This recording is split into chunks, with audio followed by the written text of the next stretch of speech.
Hello, good morning. Queen Aika Crisel here, and welcome back again to an Alice in Bibleland storybook reading, where we read the book written by Alice Joyce Davidson, designed by Victoria Marshall, a rhyming book that tells different stories and events from the Bible. And today we're going to read to you the story of the Tower of Babel. A little girl named Alice was playing on the beach. She built a big sand tower, just as high as she could reach. She rested for a while underneath a shady spot and read a Bible story that she liked an awful lot. As she read about a tower that reached into the sky, the airmail bird delivered this note as he flew by. Reading is the magic key to take you where you want to be. The book that Alice held became a very special screen. She walked on through to Bibleland and came upon this scene. Noah's family had children, and they had children too. Their grandchildren had children, and the family grew and grew. There were cousins by the dozen, by the thousands, even more. And with each year the family grew, still bigger than before. They spoke a single language, and they understood each other, as well as any sister could understand her brother. They roamed around the desert until they found a place one day, a valley they called Shinar, and thought they'd like to stay. "We'll build a city," they agreed, "the finest to be found. For bricks we'll use the orange clay, there's plenty in the ground. And in the center let us build a tower very high. It will reach clear up to heaven, to the clouds high in the sky. We'll be famous for our tower in this and every nation. We'll be known throughout the ages, through every generation. And when our name is famous, then we can live together beneath our glorious tower forever and ever." So all the men and women and their children worked all day. They built a real fine city out of bricks they baked of clay. But instead of acting thankful for the blessings God has given, they boasted of their tower that would be as high as heaven. And as the tower grew and grew, they acted vain and proud. They held their noses in the air and bragged a lot out loud. "We understand each other. We work and speak as one. We'll all be very famous when our great big tower's done. We're wonderful. We're marvelous. Together we have power, and we'll be as high as heaven when we're finished with our tower." The people worked together, brick by brick and row by row. In every kind of weather, they watched their tower grow.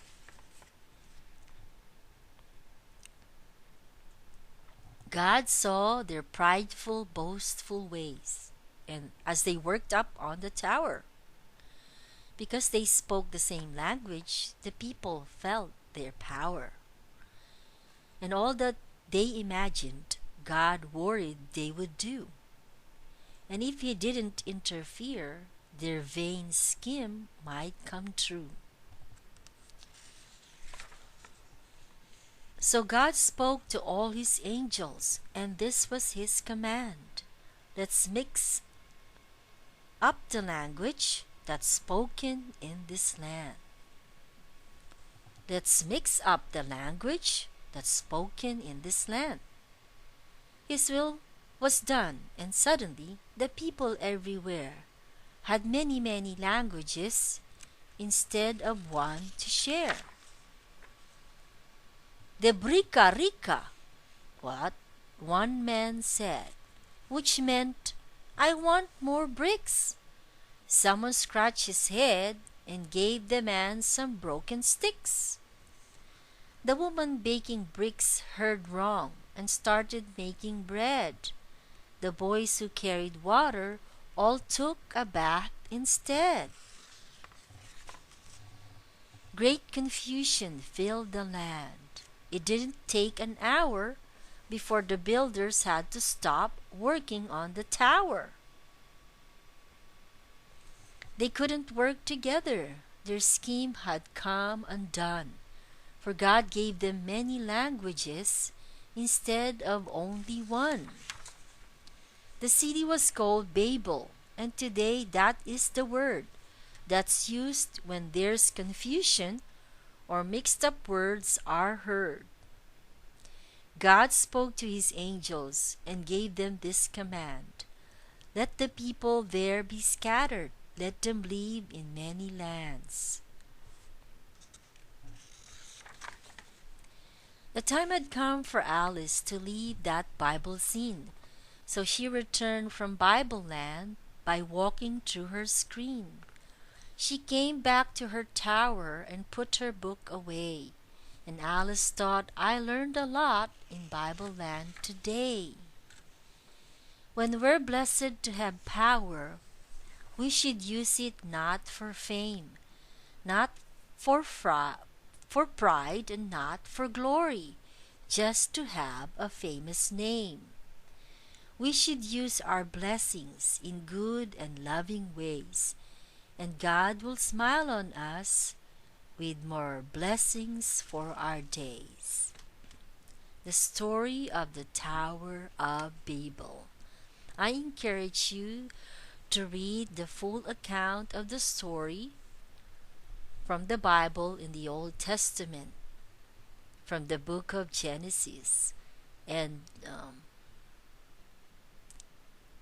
be moved and be transformed by God in your heart on how we should handle fame and power when it comes to our lives, and that no matter what, whether we're famous or powerful or anything that is receiving applaud here on earth, we should humble ourselves to God and bring him back all the glory, knowing that he is the one who helped us to achieve our goals, and that when we become famous or powerful or wealthy,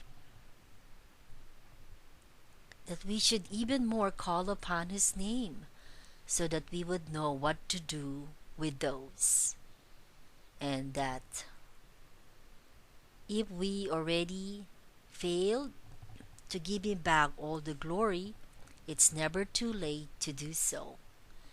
This is Queen Aika Crisel reading to you. Until next time.